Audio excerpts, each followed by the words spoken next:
আপনারা থাম্বনেল দেখে নিশ্চয়ই বুঝতে পেরেছেন আমি কি ভিডিও বানাচ্ছি। আচ্ছা, আজ এখানে সিঙ্গেল সাপ্লাই আমি ইউজ করেছি সারাউন্ড সাউন্ডের জন্য। আপনারা অনেকেই জিজ্ঞেস করেছেন যে সিঙ্গেল সাপ্লাইতে এটা বানিয়ে দেখাতে। তো আমি সিঙ্গেল সাপ্লাইয়ের মানে একটা চ্যানেল দেখিয়েছি, মানে স্টিরিও না, এটা মোনো। তো আপনাদের পুরো ডিটেলসটা দেখাবো। দেখানোর পরে আপনারাই নিজেরাই সার্কিট ডিজাইন করে আমাকে হোয়াটসঅ্যাপে পাঠাবেন, স্টিরিও সার্কিট ডিজাইন। আমি সেটা টেস্ট করব। টেস্ট করে যারটা সঠিক হবে আমি পরের 1 মাস পরে আমি আর একটা ভিডিও বানাবো। তাদের যেই সার্কিটগুলো ঠিক হবে আমি সেই সার্কিটের যারা যারা পাঠিয়েছে তাদের নামও বলবো আর সার্কিট ডিজাইনও দেখাবো। তো আপনারা কিন্তু ডুয়েল যে চ্যানেল আছে সেই ডুয়েল চ্যানেলটা আপনারা ট্রাই করবেন এই সিঙ্গেল সাপ্লাইয়ের ওপর। তো এখানে সাউন্ড কোয়ালিটিটা আগে শুনে নিন। সাউন্ডটা খুবই ভালো। আর এখানে আমি যা যা কম্পোনেন্ট দেখিয়েছি সেগুলো কিন্তু চেঞ্জ করবেন না। যদি চেঞ্জ করতে হয় তাহলে অনেক কিছু চেঞ্জ করতে হবে। যেরকম এখানে ইনপুটের যে রেজিস্ট্যান্স ইউজ করেছি সেই যদি মান চেঞ্জ করতে হয় তাহলে আমাকে ফিডব্যাক রেজিস্ট্যান্সের মানও চেঞ্জ করতে হবে, বুঝেছেন? ওই জন্য যা ভ্যালু আছে ওই ভ্যালু লাগানোর চেষ্টা করবেন। তারপরে যখন কাজ আপনার হয়ে যাবে, সাকসেসফুল হয়ে যাবে, আপনি এক এক করে রেজিস্ট্যান্স বা পার্টস চেঞ্জ করে দেখুন কোনটাতে কি আউটপুট রেজাল্ট হয়। এখানে যে অডিও ইনপুটটা দিয়েছি সেটা আমার ব্লুটুথ প্যানেল থেকে এসছে। ডায়াগ্রাম তো দেখাবো, কিন্তু আপনারা সার্কিট ডায়াগ্রামটা বুঝে নেবেন।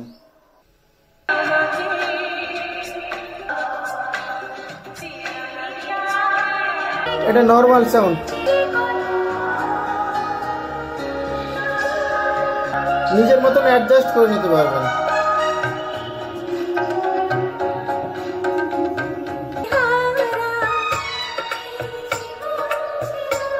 তো আপনারা শুনলেন যে কিভাবে সারাউন্ড সাউন্ডটা কত ভালো কাজ করছে এই সার্কিটে। এটা সার্কিট ডায়াগ্রামের সময় অনেক কিছু আমি বলে দেবো, সেগুলো কিন্তু পুরো ভিডিওটা দেখবেন, নাহলে কিন্তু সার্কিট ঠিকঠাক কাজ করবে না। যেগুলো যেগুলো বলবো সেগুলো মাথায় রাখবেন। চলে এলাম সার্কিট ডিজাইনে। ফার্স্টে আমাদের কি করতে হবে, এই অপ অ্যাম্পটাকে অন করতে হবে। অন করার জন্য আমরা কি করব, ভোল্টেজ ডিভাইডার নেটওয়ার্ক এতে কানেক্ট করব। ভোল্টেজ ডিভাইডার নেটওয়ার্ক যেটা আছে সেটা পুরো ভিডিও আমার চ্যানেলে দেওয়া আছে, ওখানে গিয়ে দেখতে পারেন যে কিভাবে কাজ করে, কি ফর্মুলায় কাজ করে, সেটা ওখানে পুরো ডিটেলসে দেওয়া আছে। 12 ভোল্ট ইনপুট দিলাম, প্লাস 12 ভোল্ট, আর নেগেটিভটা এইখানে কানেক্ট করলাম। তো এই দুটোর ভেতরে আমাকে একটা ডিভাইডার নেটওয়ার্ক বানাতে হবে। তার জন্য আমরা কি করলাম, এখান থেকে একটা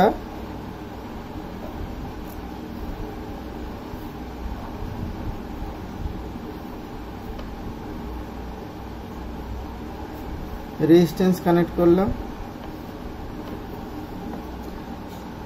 এখান থেকেও একটা রেজিস্ট্যান্স কানেক্ট করব।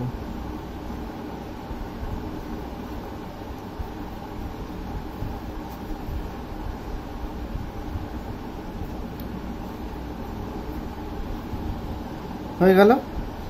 এই রেজিস্ট্যান্সের মান হচ্ছে 10K। এটাও সেম। এই রেজিস্ট্যান্সের প্যারালালে আমরা একটা ক্যাপাসিটর কানেক্ট করব। তার কারণ হচ্ছে এই ক্যাপাসিটরটা দুটো রেজিস্ট্যান্সে কানেক্ট করতে হবে। করলে কি হবে, আমার যে মাঝখানে যে গ্রাউন্ডিং পয়েন্টটা পাচ্ছি সেটার ভোল্টেজ স্টেবিলিটি ঠিক থাকবে, এই জন্য এটা কানেক্ট করা।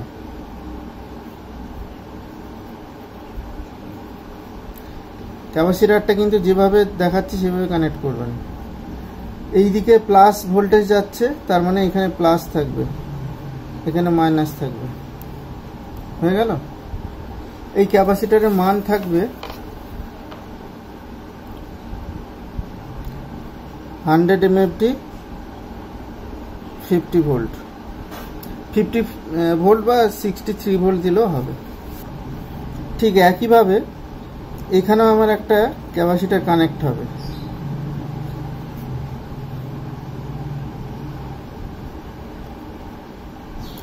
এর এদিকটা নেগেটিভ আছে, এখানে নেগেটিভ, এখানে পজিটিভ। এটারও ভ্যালু 100 UF 50 ভোল্ট। এবার এটা হচ্ছে আমার মেন গ্রাউন্ডিং পয়েন্ট, এটারও কাজ আছে।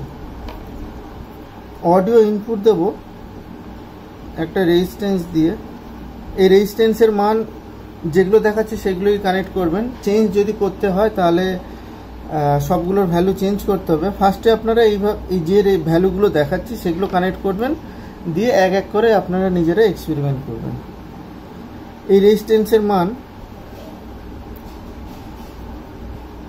1K বা 2.2K, যে কোনো একটা কানেক্ট করলে হবে, 1K বা 2.2K। Same value 1K or 2.2K।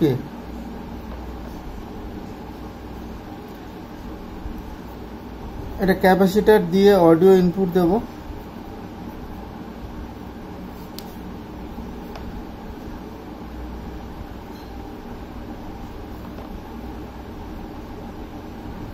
Plus minus, এই ক্যাপাসিটরের মান হচ্ছে 4.7 MFD, 50 ভোল্ট। 50 ভোল্ট হতে পারে, 63 ভোল্টও হতে পারে। আর এখানে 4.7 MFD দিয়েছি, এখানে আপনি 1 MFDও দিতে পারেন, তাতে টোনিংটা একটু চেঞ্জ হবে, আর কিছু হবে না। টোনিংটা একটু চেঞ্জ হবে, তবে দেওয়া যেতে পারে। এটাও ঠিক 4.7 UF, 50 ভোল্ট। অডিও ইন, এই ধরুন এটা আর, এটা এল, অডিও ইন এটা। এই দুটো পয়েন্ট হচ্ছে অডিও ইন। ইনপুট যে অডিও আছে তার যে গ্রাউন্ড, সেই গ্রাউন্ডটা কানেক্ট হবে এখানে।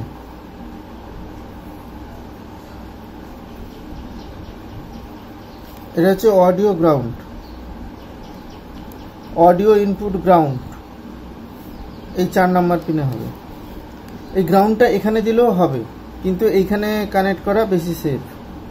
এটা হয়ে গেল অডিও ইনপুটের পুরো কাজ। এরপরে এখানে ফিডব্যাক রেজিস্ট্যান্স বাকি আছে। ফিডব্যাক রেজিস্ট্যান্স আমরা এখানে কানেক্ট করব। ফিডব্যাক রেজিস্ট্যান্স হচ্ছে 10K। আর এখান থেকে আমরা অডিও আউটপুট নেব ক্যাপাসিটর হয়ে, প্লাস মাইনাস। এটাও সেম ক্যাপাসিটর হবে, 4.7, 50 ভোল্ট, সেম ক্যাপাসিটর। এবার সারাউন্ডের জন্য যে টিসিটা কানেক্ট করেছিলাম, এটা 47K আছে, কিন্তু 10K আপনারা ইউজ করবেন। 10K হলে খুব ভালো হয়, 50Kও দিতে পারেন, 10K হলে ভালো হয়। সেইটা কানেকশানটা আপনি এখান দিয়ে দেখিয়ে দিচ্ছি। সেটা হচ্ছে 3 নম্বর পিনে একটা কানেক্ট হবে, আগে করে দিই। 3 নম্বর পিনে এখান থেকে আসবে, এখান থেকে এটা চলে এলো 3 নম্বর পিনে দিয়ে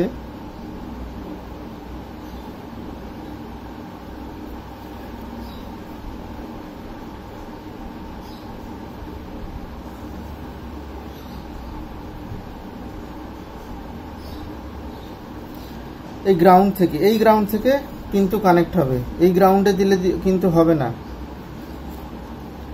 এটাই হচ্ছে পাওয়ার সাপ্লাইয়ের যে গ্রাউন্ড, ক্যাপাসিটার দিয়ে ওটাকে ফিল্টারিং করা হয়েছে। এই যে দুটো তার, এই দেখুন মাঝখানে একটা কানেক্ট করেছি আর সাইডে একটা কানেক্ট করেছি।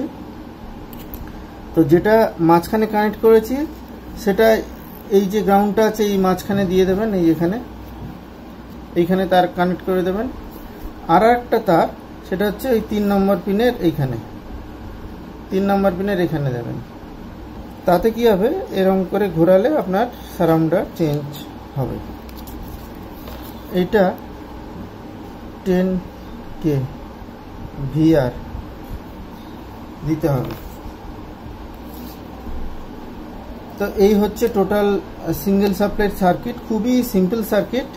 আপনারা কি করবেন, আমি তো ডুয়েল চ্যানেলকে একসাথে এখানে ইনপুট করে একটা আউটপুট নিয়েছি।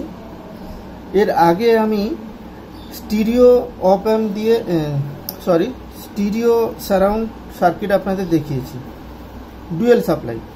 আপনারা কি করবেন, এই সিঙ্গেল সাপ্লাইয়ের উপরে স্টিরিও সারাউন্ড আপনারা সার্কিট ডিজাইন করবেন, দিয়ে আমার হোয়াটসঅ্যাপ নাম্বার আছে, ওখানে পাঠাবেন। আমি সার্কিটটা টেস্ট করব, সবার যারা যারা পাঠাবেন তাদের সার্কিটগুলো টেস্ট করব। টেস্ট করার পরে যে যে সার্কিট ঠিক থাকবে 1 মাস পরে তাদের নামও বলবো আর সার্কিট ডিজাইনও দেখিয়ে দেবো। যারা করে পাঠাবেন তাদের সার্কিটটা আমি দেখাবো। তো আজকের ভিডিওটা কেমন লাগলো আমাকে কমেন্ট বক্সে জানাবেন। দেখা হবে পরে কোনো এক ভিডিওতে।